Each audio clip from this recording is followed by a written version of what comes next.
Hey everybody, and welcome to this episode. In this episode, we are gonna talk about romance novels. Basically, the woman's version of going to Pornhub. But Mark, let's continue. What have been lately interesting books that you've been heard that women are just like into and that you might have read as well? All right. So, what are these allegations that I read as well? Hey. Calm your titties, my boy. I just First of all, want to throw I it don't out. read. I don't true. read. I That's listen. true.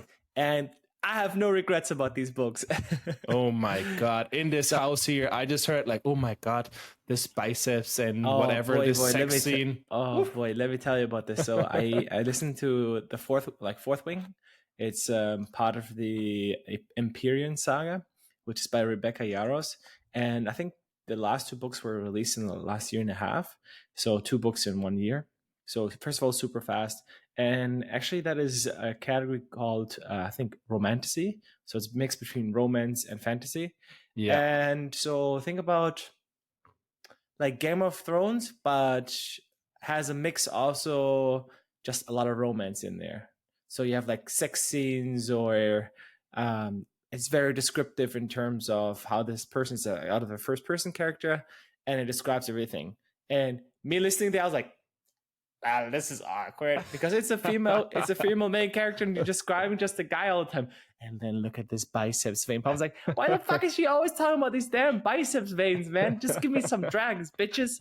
I don't give a shit about this dude. I don't care if he's good looking. He's like, oh yeah, it feels so good when he's inside of me. I was like, oh bitch, Jesus. Good for you, man. I just want to fucking see the dragons.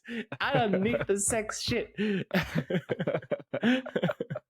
Well, let me tell you, this guy in like I think in a week he finished the book, or a week and a half. So no, 2 books I finished in a week and a half.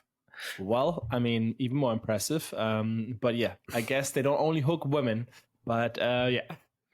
Wow, the fantasy part got me. I'm telling you, the romance part, I was like, I could have skipped over that. I was like, all right, that could have been like, and then we had sex. Boop, boop. That's it. Not like how too much detail. Maybe I'm too old school shit for this shit.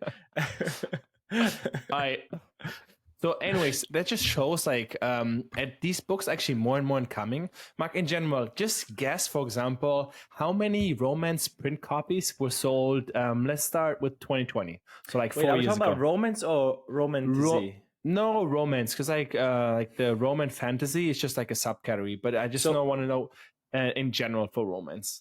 Just guess. So what is a cat like? Okay. So where would 50 Shades of Grey fall into and Twilight? Twilight is like romantasy and it's all and 50 Shades of Grey is subcategory of romance. I think both of them are subcategory. Like it's romance and then there are subcategories, right? Okay. Oh, bro, I have no idea. Just books or short stories? No, romance books. Bro, I don't know, 100 millions. Okay, actually not that. This is just US. Oh, this is US. Worldwide. Okay, sorry, you didn't specify. I don't know, 20 million, 10 million. Yeah, roughly like 17 million. And then guess in 2023, so last year. So when was the other one? 2017? No, 2020. It was man, 17 it's only million. 3 years difference. Yeah. Oh man, the way you say that, 25. 39. Damn, so it's more than doubled. Yeah, it's so like the growth rate of like romance novels, and this is just like hard copy, right? So we're talking about actually people buying the hard copy version of a book, of novel, which is like for me super impressive. And yeah, actually, it was also the fastest growing genre in fiction in general, right? So romance, because like you have non-fictional, so it's like educational books, and then fictional, then it's like romance is like the fastest growing one. So it's do like we think this is happening because of COVID? Because and in general trend that people are more lonely, are lonelier, are more single, etc. Interesting facts. So actually in 2020, from the previous year, the growth was actually negative. It was minus 5.5%. Whereas then onward, 2021 was 11%, 2022, 36%, and then 2023 now was 52%. So you've seen like it's getting higher and higher over the last few years, like basically leaving COVID. But the years before, 18 and 19 were all like also negative, also like minus like 10 or 13%. I think it's just like I don't think that romance is getting more interesting. I think people are going back to the hard copy, right? So that people are feeling like, yeah, I want to have a hard copy in my hands. So that makes it more interesting for them. But our friends had it as well. Like 3 of them had the hard copies. Yeah, exactly. Because I think it's just like that people like having a book in their hands because they're always having a phone in their hand. So it might be a way. But just in general, it's impressive how these like romance has been growing so much. But Mark, all right, hold my beer here. So I have a parallel which might be not that obvious, but I've looked in statistics and the growth of like romance books stores. Okay, over the last 3 years, how many more hard copies were sold, and the U.S. lingerie market.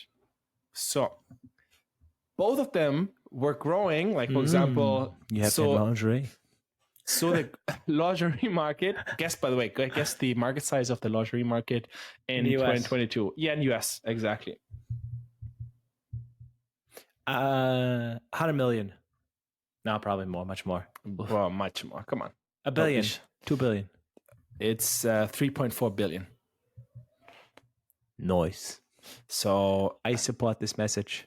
And this market will grow, like it's forecasting to grow by 9.5% year over year. Nice. Which is insane. Every 6 years it doubles. Yeah. So, and like, I'm looking at the two charts. I'm like, is it correlation? There must be a correlation. Is it causal, or is it just casual that both of them are growing? That correlation might be. I don't know if it's causation. Well, I don't know. Is there? I mean, hey, think about it. The women, or mostly women, reading these books, and they're so fat and full into fantasy, and then why not buy it? You know, do something good for the man. Yeah, buy but I don't know. In these books, they didn't talk about sexy lingerie. They talk about werewolves and all that shit kind of stuff. That like, oh my, let me buy that werewolf lingerie. Oh, he has also interesting. Anaconda. Lingerie, I feel like it's one of the only markets that's only for women. Men might buy it, but the target audience is women. That is true. What is the male version of lingerie actually? Male? Let's see. Male. No idea, bro. Version I don't know. of lingerie. I think it's a wallet, a big one. It's the big bank account. The big bank account. Oh my God! Don't look for male lingerie. Jesus Christ! Well, the elephant string. I got one. I mean, interesting. Yeah, but come on, these are like party things. They're not like you're actually gonna go out and you want to see my elephant. Oh man, one of the Borat one. Oh, that's a monokini. That's a classic. It is classy. And then in that neon yellow or green, sexy. Yeah, let's put it this way. Male lingerie is definitely not the best term to Google. The results are quite disturbing. Would not recommend to anybody. So yeah.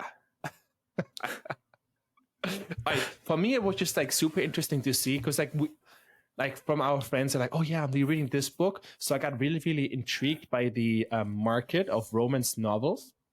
And in general, like short stories as well, right? Because like in the romance book like category, you also have like romance short novels. Basically, they can be like 3,000 words up to like I think 10,000 words, depending. And so then it's like 10 pages, 10 to 30 pages. Okay. Exactly, and then in these categories, and then they sell like for $2.99, $3.99, $4.99, $5.99, something like this. And yeah, people can just like pump them out way faster. And I also like read a few like. Man, I went full train in like deep diving, and I just like saw like a lot of forums where like women like, yeah, I started writing my first 100 short stories, and I'm making like 10,000 now a month just writing short stories. Damn, girl, which is a lot of money, right? And actually, well, that was actually in 2015. So imagine that was like almost like 10 years ago, well, 9 years ago. And she was that kind of like people were buying it online. I mean, nowadays. Easily can make that, which is like super fascinating for me. That like it's for me it's niche as a guy, right? I was like would never think about this, but actually it's a gigantic market. It's gigantic market. So yeah, I think it's a great opportunity in general. I was just thinking that I was just thinking that, I mean, since we are working in that field anyways with a new company, and you mentioned that back in the day already, there's these short stories and the making this. Have you looked for marketplaces for this kind of stuff, Lucas? I haven't really looked Like, into where do like they sell them? marketplaces. Like Amazon? Amazon, Or yes, Amazon. They sell but like this is like digital all because yes, yeah, PDFs. People just like because like I mean, So if you have imagine 2,000 then- words, 2,000 words is a lot imagine of having pages. that as an well, basically audiobooks, right? Yeah, So you can read, and then online yeah. we That's can implement also that.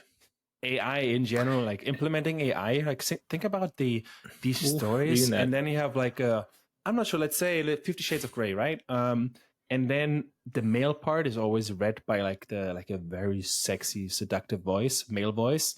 So like that, I'm just like when you're visualizing it, I mean, it's one thing if you just want to read it, but think about it, you have the voice, like because you can like nowadays you don't even need to get like a voice actor. You can just pay on like 11 Labs, etc., and just pay like. And these voices, let me tell you, they're amazing. They're really, really good.